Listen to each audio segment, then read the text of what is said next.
the experiences we had while we are growing up is what shaping who and what we are today. Right? You agree? Yes. So coming back to preschool years, see, preschoolers barely Separate them 2 to 6 from fellow mates.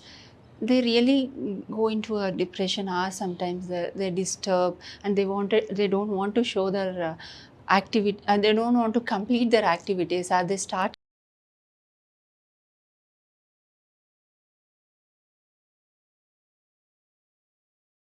Mental health is often discussed in the context of adolescence and adulthood, but many experts now believe that its foundations are laid much earlier. The early years of a child's life are marked by rapid emotional, social, and cognitive development, making preschool environments uniquely positioned to influence well being in the long run. From building resilience and emotional regulation to fostering a sense of belonging and security, can the preschool years serve as a protective factor against future mental health challenges? Good afternoon and a warm welcome. You're watching Education News Network. I'm your host Nitya Krishnamurthy, and today's panel discussion explores an important and thought-provoking question. Can preschools prevent future mental health struggles? With conversations around children's mental health becoming increasingly urgent, educators are being required to think beyond academics and developmental milestones. The role of preschools today extends far beyond preparing children for primary school.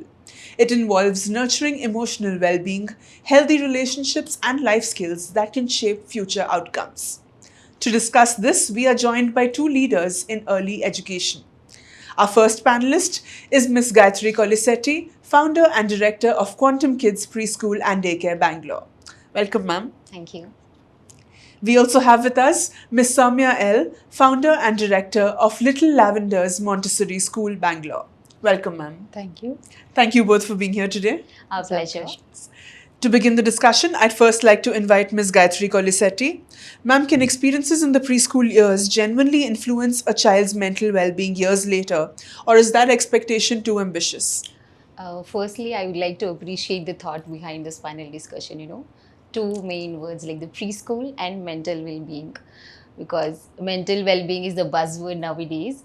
It's really important for us to understand why it's becoming crucial in the modern world, because to understand this, we humans are inherently social beings, right? We need and actually thrive on few factors like attachment, connection, emotional stability, and safety, right? We thrive on these things. So when it comes to mental well-being, so we adults struggle with a lot of things these days, especially self-control, doom scrolling, we do, eating habits, right? Emotional regulation, lot of us, lot of meltdowns, even as adults. So when we look at as an overview of all these problems, see somewhere when we trace back to its roots, the problems always start from your early childhood. The early years of life. Yes. The experiences we had while we are growing up is what shaping who and what we are today. Right? You agree? Yes. So coming back to preschool years, see, preschoolers barely 2 to 6 year olds. They're just starting to understand the sense of the world around them. So some of the very earliest beliefs about themselves, right? You talk about being confident, being resilient, all these as an adult. With these actually start from the very early years. So definitely preschool years can influence a lot and make a great foundation for the future life.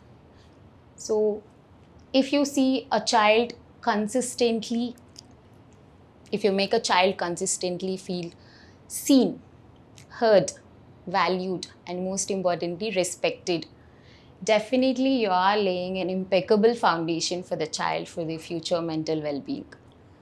Right? So these are the factors which actually influence them to become resilient and ready to face the challenge. While we cannot prevent the challenges, you may be prepared for one, but maybe you're facing another one in life. But definitely we start to observe these patterns and we get ready for another. So definitely the foundation is there, can be laid in the preschool years itself. And it's important for both educators and parents to understand this. Yes, both should go hand in hand. Right.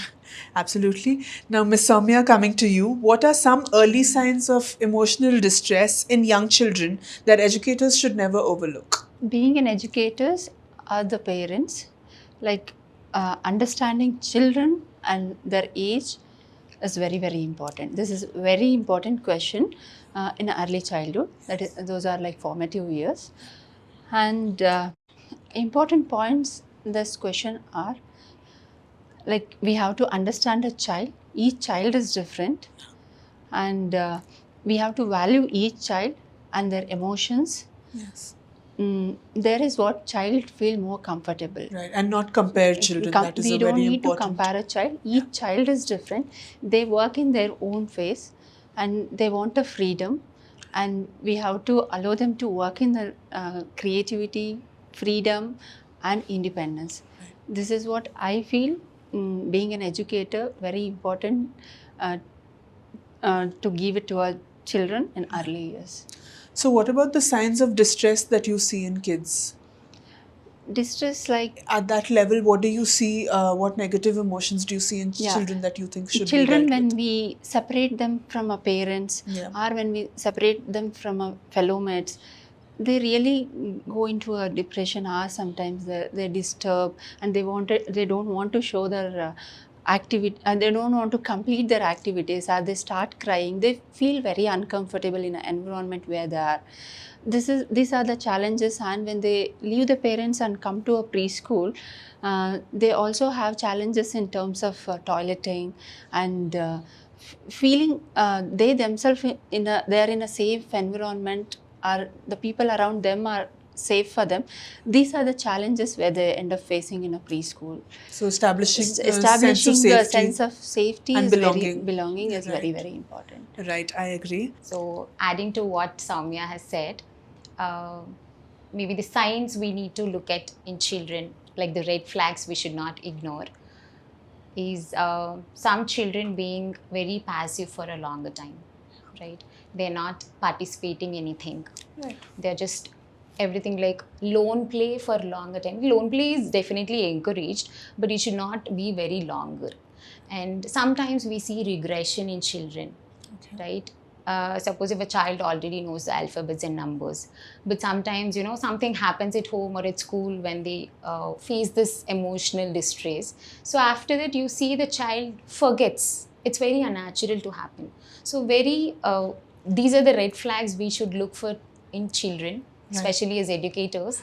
Yeah. We need to make a note of these, and have a discussion with the parents and why it is happening and what it is happening. So because very early intervention is important. And do you think a nurturing preschool environment can act as a protective factor against future anxiety, stress, and low self-esteem? Definitely, yes. A nurturing preschool environment can make all the difference in a child's development. So when we talk about anxiety, stress, and low self-esteem, importantly, because we see many adults face with low self-esteem, Even today, I face this imposter syndrome. Even I am good at many things, but still, okay, I may not be good at this. We go into Right? self-doubt. Yeah, Yes. self-doubt. Yeah. See, these, as I told you earlier as well, these start from your very early age. How people treat you, how your parents talk to you, how your educators make you feel during your school years is really making all the difference. So, like, if a child is made to let's take a child for example, two scenarios. First one, a very warm welcoming environment, you're greeted by the teachers, by the support staff, like they they talk to you on everyday basis, what is happening at your home, did you eat, in a very warm sweet A way. rapport establishment. Yes. Yeah. So right, they feel they are valued. They're seen, okay, I am important. See, we also have these, affirmations, Yes. right? I am brave, I'm important, I'm enough, right? They actually see that happening in their surroundings. Yeah. But when you go to another environment, scenario 2, so the child is not, it's very inconsistent, sometimes even with parents also it happens, the child, some days they are loved, some days when the parents are busy or educators are busy with something else, they're not, okay, you go and watch TV, right? Inconsistency makes the children actually confused. right? That makes them feel, okay, maybe I'm not important. Maybe they have more work which is important than me, Yeah. right? That's how this low self-esteem actually comes into picture. Correct. Yes. So anxiety is like when we are not sure of what happens Yeah. in the long run, right? When they know, as same thing, inconsistency. So you make them the proper routine. They follow a proper routine starting from a very early age. So they understand what follows next. They'll be prepared for it. We talk about prepare adults, prepared environments in the preschool years, right? So this actually matters a lot. So I would like everybody to remember this. The voice with which we talk to a child becomes their inner voice. So it is important for us, parents and educators, to keep that in mind all the time when we talk to a child. Because if you say, hey, your drawing is good, okay, the child feels my drawing is good, I can, I should really try that. Okay, if they say, why are you scribbling all the time? You're just wasting crayons and papers, right? All of us might have said this at some point. So then the child feels, okay, drawing is such a waste of time. I'll not do that. Right. That's a very important point. Children start feeling like very uncomfortable when we leave them not valued or not seen towards them, and if we leave them for some time, like a while also, if we give a more concentration towards the other person or other student, they immediately start feeling that they are not being valued, So they or withdraw. they withdraw, and they also try to feel that am I not doing fine? Yeah. Is she doing better Self-doubt. than me? Right. Yeah. So these are the questions comes in their mind, and they themselves start feeling that we may not up to the mark. So these are something when it comes to self-esteem, and when it comes to an anxiety, is that like every time when they're doing certain activities, we have to start saying that you're doing great job, even though they are not doing Validation. absolutely fine. Yeah. We have to bring them to a state where you're doing right. Can we do it in a very different way? That will be much more better. This is also right, and can we not also try this? So you're constructively telling yes, them. Yes. this kind of motivation or this kind of implementation in a preschool makes children to come out from the anxiety what they will actually go through in a preschool. Right. So, ma'am, on those lines only, I'd like to ask you, how can educators strike the right balance between protecting the child, like you said, from future struggles, and also preparing them for life's challenges? We need to really focus on each and every aspect what they are working in a preschool, and make sure they are learning and it is happening for them, like for overall development. It is not only the academics, or we have to give them a comfort zone that where they've been valued or Seen. You have to make them feel seen and heard. Yes. And we have to make sure that they are like doing their activities fine, to work within their limits or within the place where they're in the preschool. Yeah. And also like every activity we provide them has to be like very well designed, which will carry forward for their life, or they have to also learn to take a negatives. Yeah, exactly. That is very, very important. Right. It is always not that what they do is right. We have to teach them that how to take up the negatives, or when someone tells that this is not right or this is not the way we are doing, they should be ready to accept that sort of criticism or feedback. Because I'm sure a lot of parents are very overprotective. Yes. So in that case, the educators need to step in and prepare the child. That is where we, being an educators, first initially we have to orient the parents.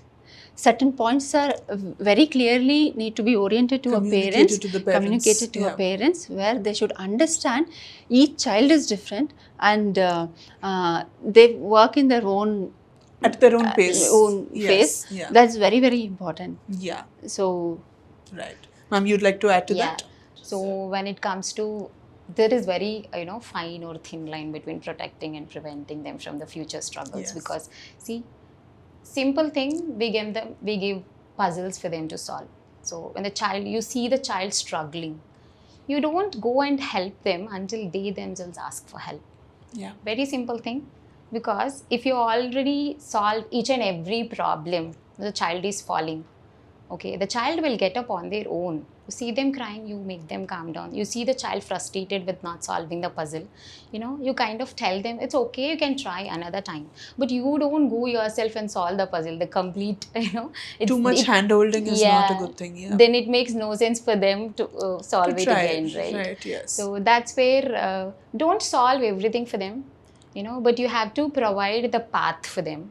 Yeah. So guide them in a way they can solve it themselves. Right. So, and also I would like to say boards and games also matter a lot when it comes to making them understand the future. Like, see, if the child Because feels there's it. failure and success in that. Yes. Yeah. So they will feel disappointed when they lose. I'm not coming for sick. And I see a trend in preschools and even the mainstream schools, right? You hand over the medal to every child.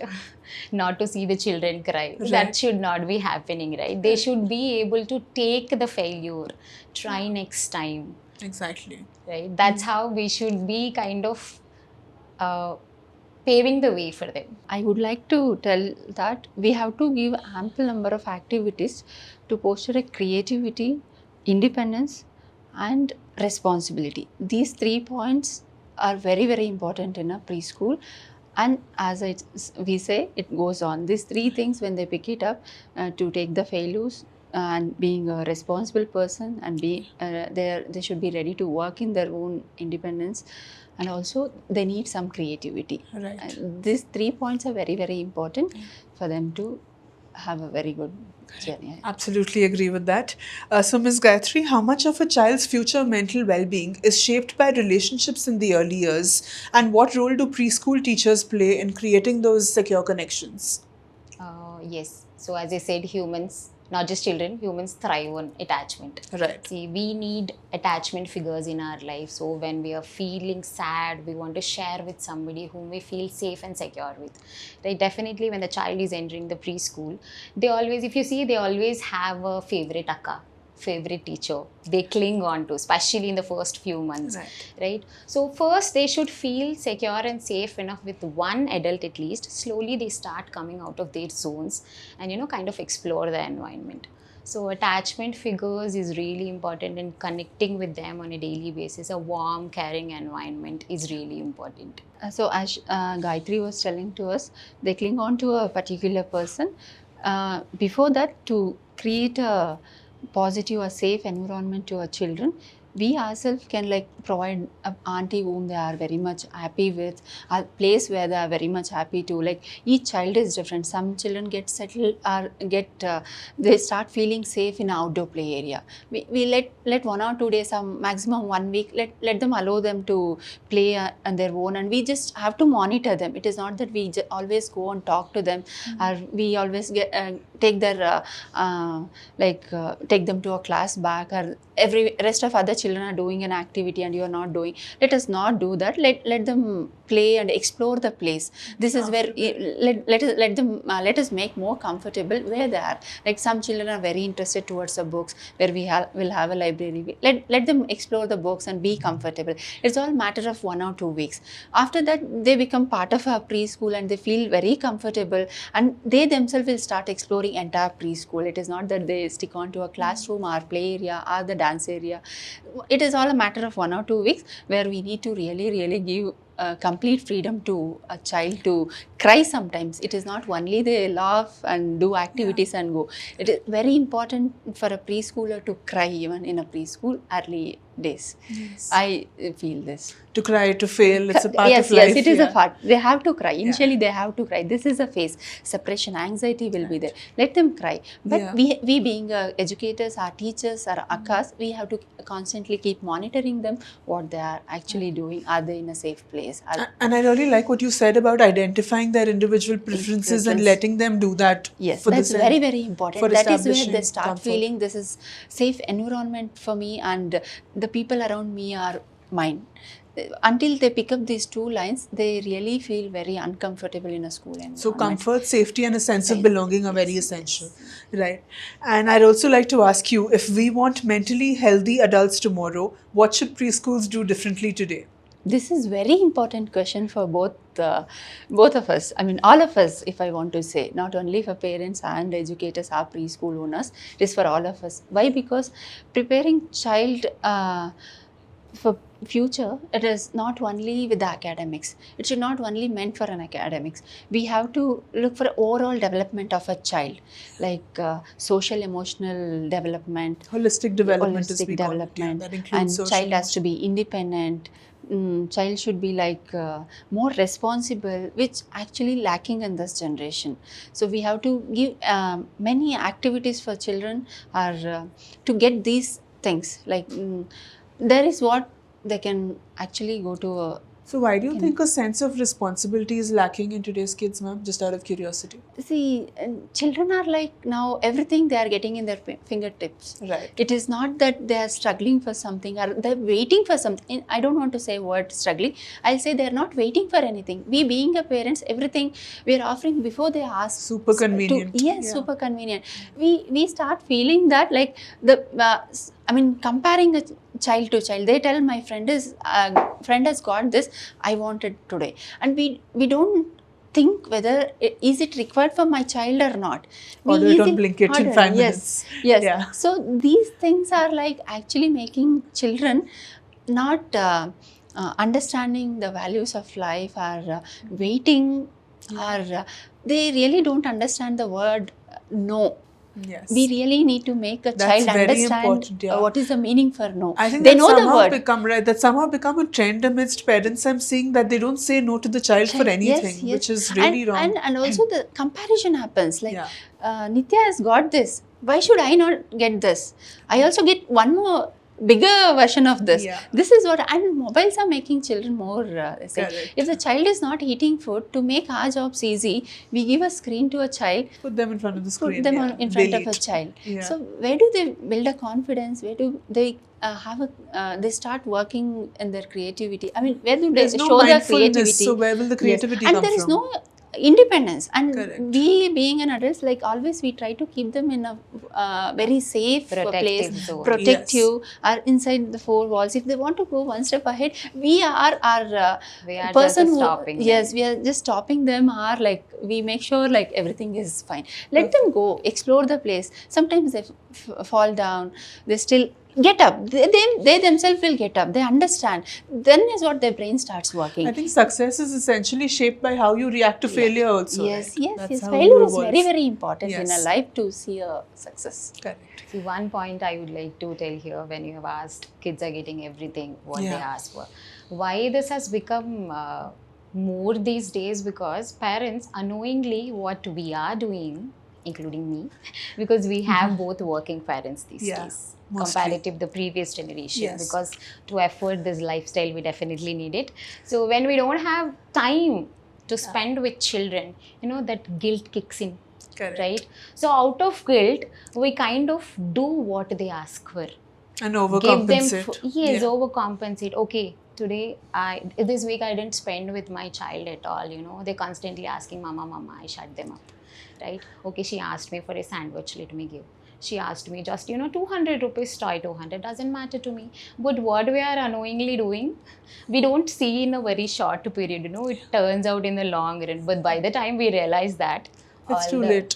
It's Yeah. too late, right? Yes. So prevention is again better than cure. So if we understand these things, definitely, we can set a good base or foundation For the child, so they're ready for future. Yes. Right. One more thing I would Yeah. like to add regarding the last question.